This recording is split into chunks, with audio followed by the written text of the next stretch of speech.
안녕하세요. 오늘도 사연 살롱을 찾아주셔서 감사합니다. 결혼 8년차 30대 여성이에요.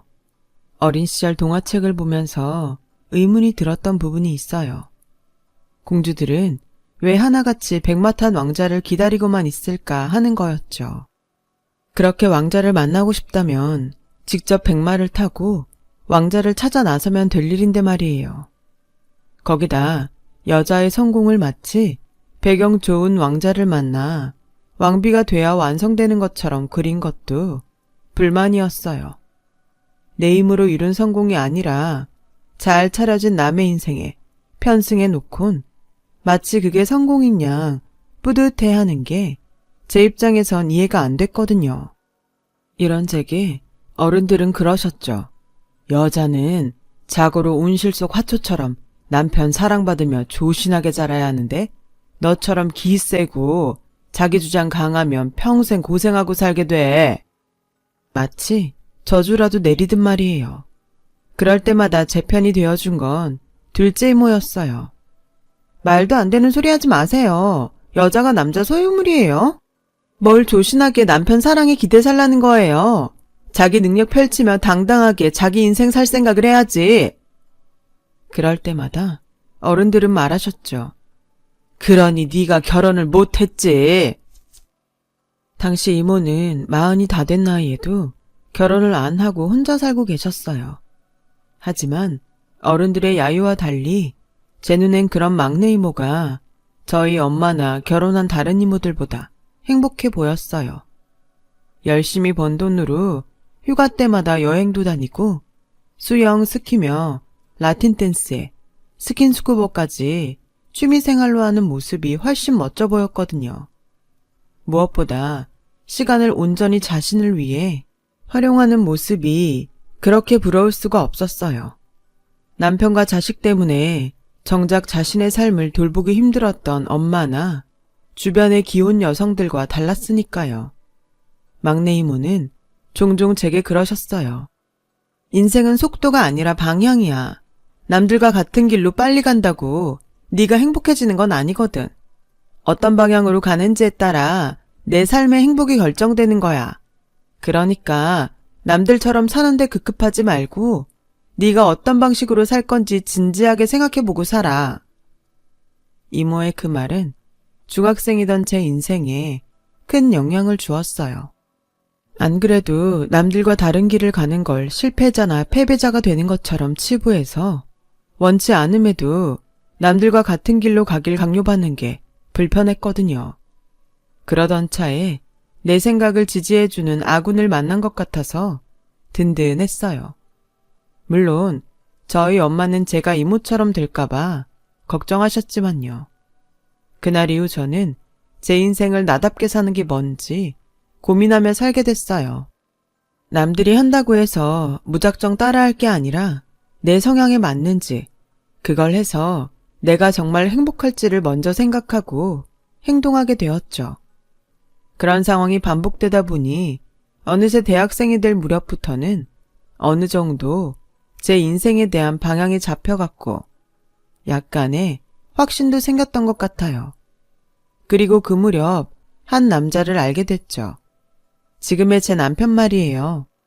같은 과 동기였던 그는 저와는 달리 부드러운 사람이었지만 내심 자신만의 스타일이 확고한 사람이었어요. 다만 성격이 강하지 않아서 겉으로 잘 드러나지 않을 뿐이었죠.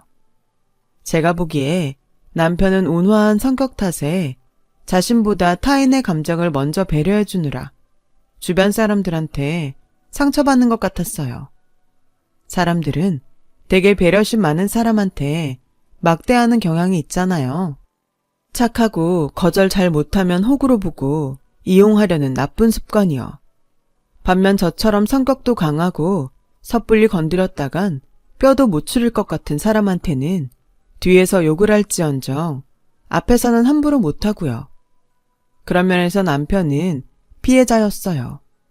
공동과제를 할 때도 팀원들은 늘상 남편한테 힘들고 시간 많이 잡아먹는 일과 자기들 몫까지 시키곤 했어요.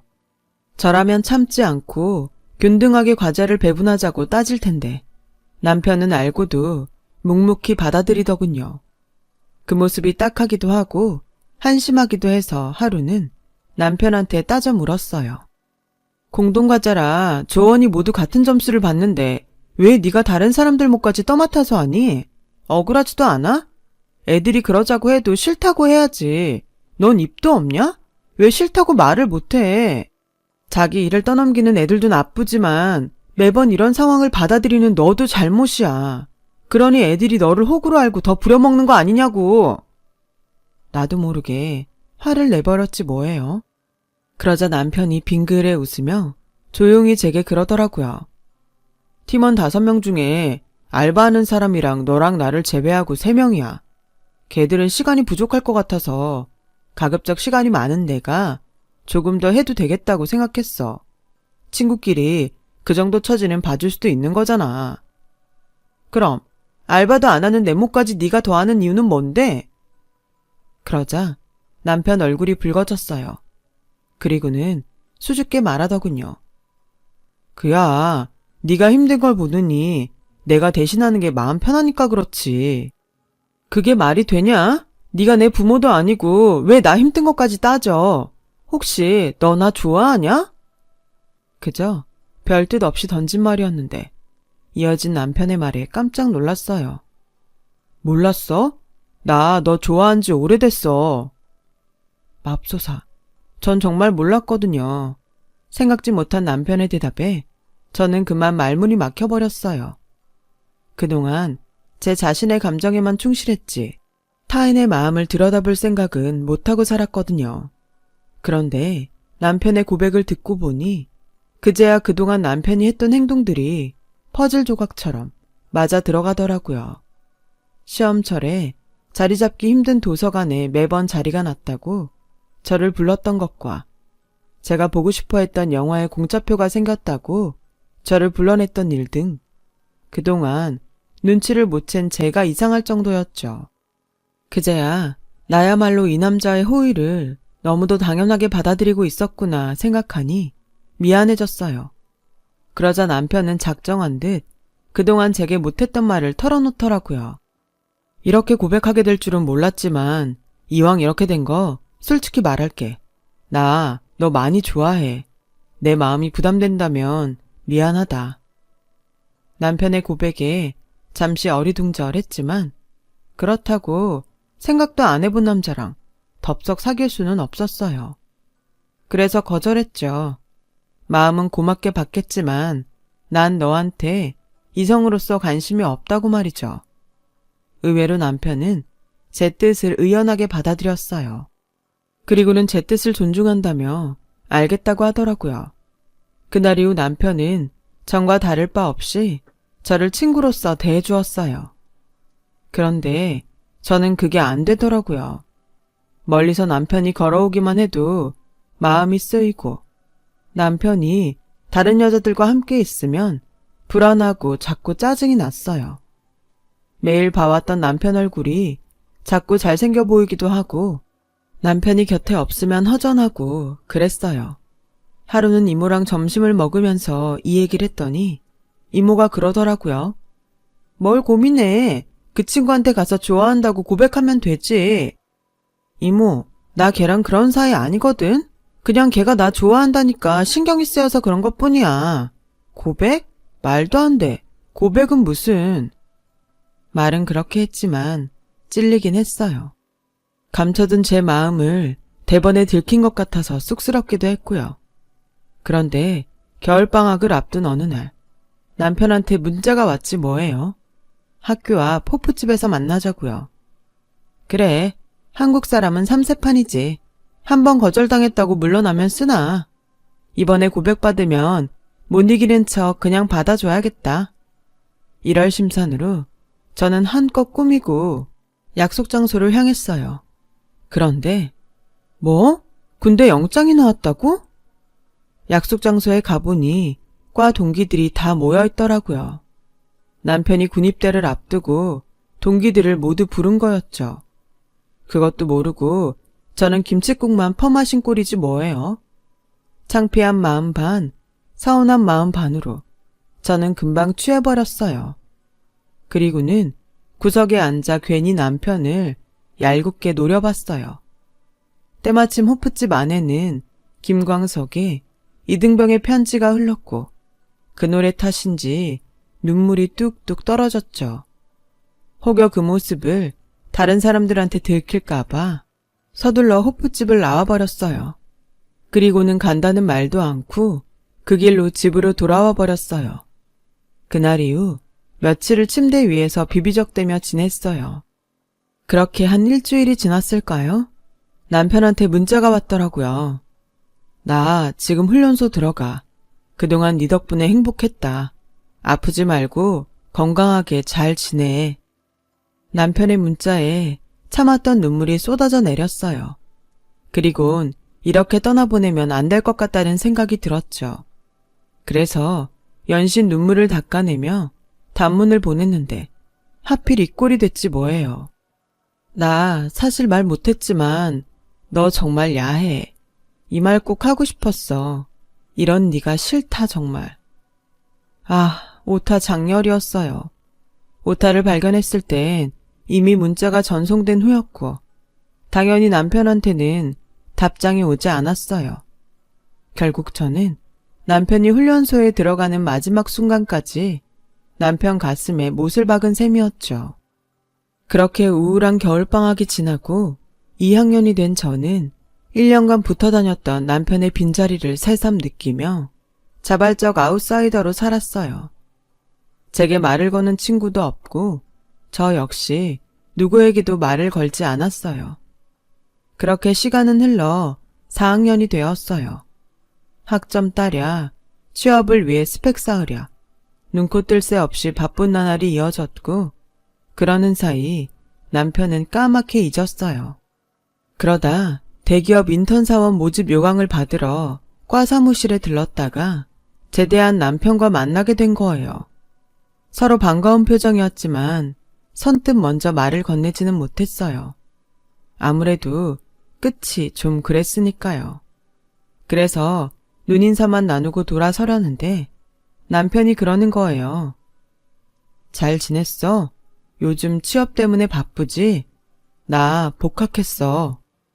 그 말을 듣는데 괜히 화가 나는 거예요. 그래서 나도 모르게 버럭 질렀죠. 그래, 바쁘다. 바빠서 정신이 하나도 없을 정도다. 됐냐? 2년 만에 나타나선 고작 한다는 말이 바쁘냐고? 씩씩대는 저를 보곤 남편은 웃었어요. 그리고는 다정한 목소리로 그러더군요. 너 여전한 거 보니 기분 좋다. 어색하면 어쩌나 걱정했는데 진작 연락 못해서 미안해. 미안하다는 말에 그동안 꽁 했던 마음이 사르르 녹아버렸어요. 그래서 점심이나 먹으러 가자고 했죠. 오랜만에 학생 식당에 마주 앉아 밥을 먹으니 2년 전으로 되돌아간 것처럼 그렇게 편할 수가 없었어요. 그동안 늘 혼자 먹던 학식을 둘이 먹으니 엄청 맛있더라고요. 별것도 아닌 2,500원짜리 백반이 말이에요. 그날 남편의 환송식을 했던 호프집에 들러서 우린 묵은 오해를 풀었어요. 그리고 언제 그랬냐는 듯 다시 절친이 되었고 벚꽃이 캠퍼스에 흩날리던 어느 봄날부터 본격적인 CC가 됐어요. 먼저 졸업을 하고 회사에 취직한 저는 대학생 남편과 연애를 이어갔어요. 신입사원들은 누구나 그렇듯 사수한테 깨지고 말도 안 되는 이유로 욕먹고 피곤에 쩔은 몸으로 회식 자리까지 끌려다니는 저를 위로해 준 건 역시 남편이었어요. 할 말은 하고 사는 성격 탓에 선배들한테 자주 혼났던 저는 남편이 아니었더라면 진작 회사를 때려쳤을지도 몰라요. 그럴 때마다 남편은 취업 준비로 바쁜 와중에도 제 입장을 헤아려가며 저를 위로해 주었죠. 마치 밖에서 싸우고 돌아온 아이를 달래는 엄마처럼요. 그렇게 남편한테 기대며 하루하루를 버티다 보니 조금씩 직장 생활에 적응이 되어 갔어요. 그때 결심했던 것 같아요. 이 남자랑 결혼을 해야겠다고요. 그래서 남편이 대학을 졸업하고 취업에 성공하기만을 기다렸어요. 그리고 드디어 남편이 취직에 성공해 첫 월급을 탄 그날 청혼을 했죠. 난 백마 탄 왕자를 기다리는 대신 내가 직접 백마를 타고 내 남자를 찾으러 나서야겠다 생각했어. 그렇게 찾아낸 남자가 바로 너야. 내가 널 왕자로 만들어줄게. 어때? 나랑 결혼할래? 제 청혼의 남편은 멍한 표정으로 저를 바라봤어요. 그리곤 피식 웃으며 말을 이어갔죠. 이런 기분이구나. 여자들이 남자한테 청혼받을 때 느끼는 기분이. 그래, 결혼하자. 그런데 나를 왕자로 만들어준다는 약속 정말 지킬 거야? 당연하지. 손에 물 안 묻히게 해준다는 약속은 못하지만 왕자로 만들어주겠다는 약속은 꼭 지킬 거야. 대신 언제까지라곤 약속 못해? 남편은 기약도 없는 약속을 받고도 아이처럼 좋아했어요. 그렇게 우린 CC로 만나 부부가 됐고 몇 년간은 별 탈 없이 잘 지냈어요. 물론 소소한 부부싸움이나 사소한 시댁과의 마찰은 있었지만 그건 어느 가정에나 있는 그런 정도였어요. 거기다 결혼 2년 만에 임신을 해서 기쁘게 출산을 기다리고 있었는데 뜻하지 않은 사건이 일어났어요. 남편이 회사를 그만두게 된 거예요. 사실 남편의 회사 생활은 그리 평탄하지 않았어요. 하필 군 시절부터 남편을 괴롭혀왔던 선임을 회사에서 직속 사수로 만나게 되었거든요. 그놈은 여전히 재벌릇 개 못 주고 남편을 괴롭혔고 그로 인해 남편은 입사 초부터 회사 생활을 힘들어했어요. 힘들게 들어간 회사라 어떻게든 버텨보려고 안간힘을 썼지만 사람 피를 말리며 괴롭히는 통에 결국 참다 못한 남편은 이 일로 팀장과 면담을 했는데 그 사실이 선임 귀에 들어가고 만 거예요. 전보다 더 교묘하게 뒤에서 괴롭히는 통에 남편은 몇 달 사이에 몸무게가 10kg도 넘게 빠졌지 뭐예요. 보다 못한 저는 남편한테 이직을 권했지만 태어날 아이를 생각해서라도 모험을 할 수는 없다며 이를 악물고 회사로 향하곤 했어요. 하지만 그게 오히려 독이 된 거예요. 결국 자신의 의지만으로는 감당할 수 없는 지경까지 이르게 된 거죠. 남편을 통해 모든 사실을 알게 된 저는 도저히 참을 수가 없었어요. 그까지 퇴사, 그만두면 그만이지만 내 남편을 이 지경으로 만든 인간은 절대로 가만둘 수 없겠더라고요. 그래서 단판을 지으려고 전화했더니 이놈이 실실 쪼개면서 사람 속을 긁지 뭐예요.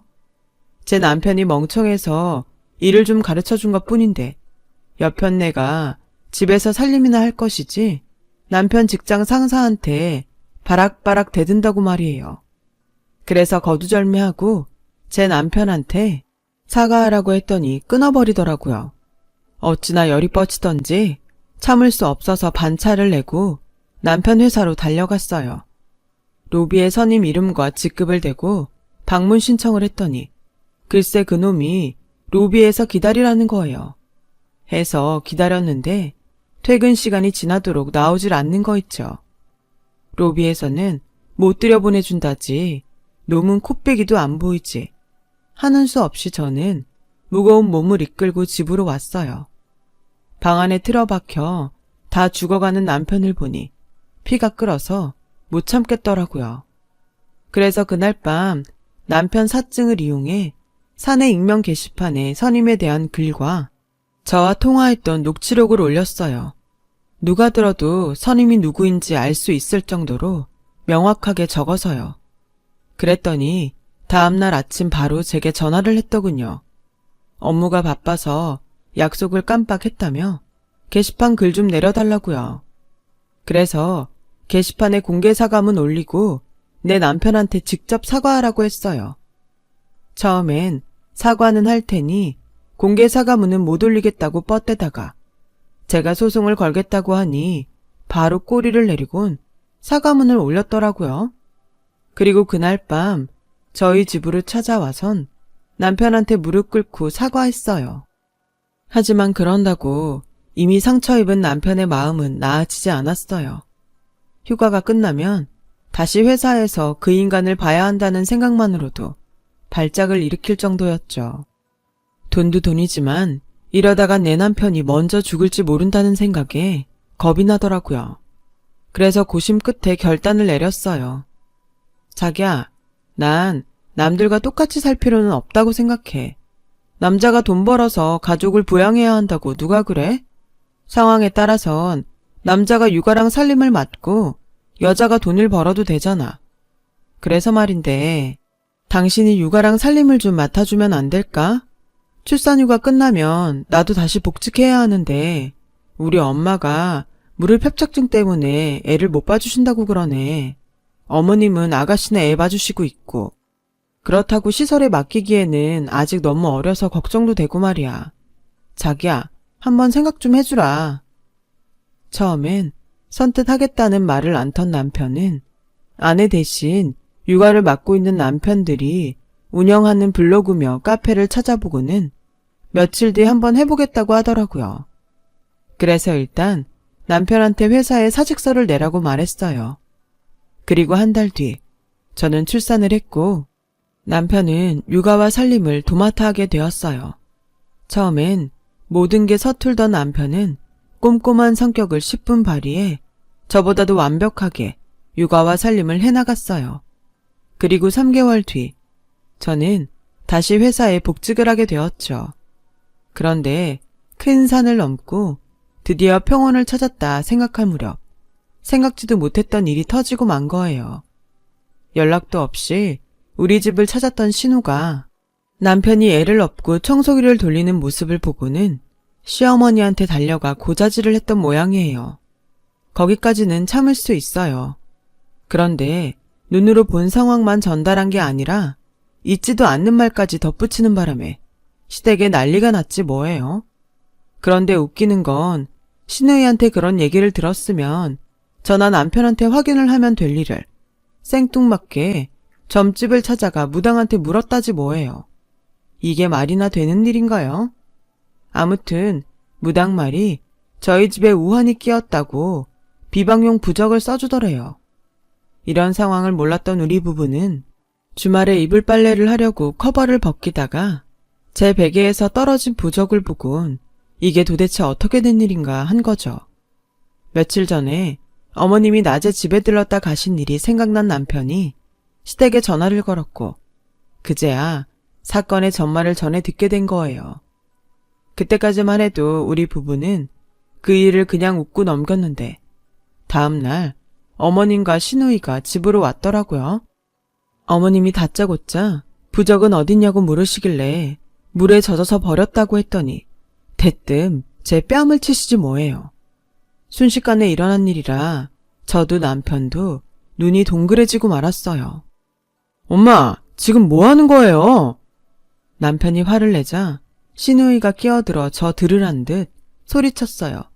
오빠 모르면 좀 가만히 있어. 엄마가 누구 때문에 이러는데. 그러자 어머님이 저를 노려보며 기어이 네가 사단을 내는구나. 너 그 부적이 어떤 부적인지 아냐? 부당이 그러더라.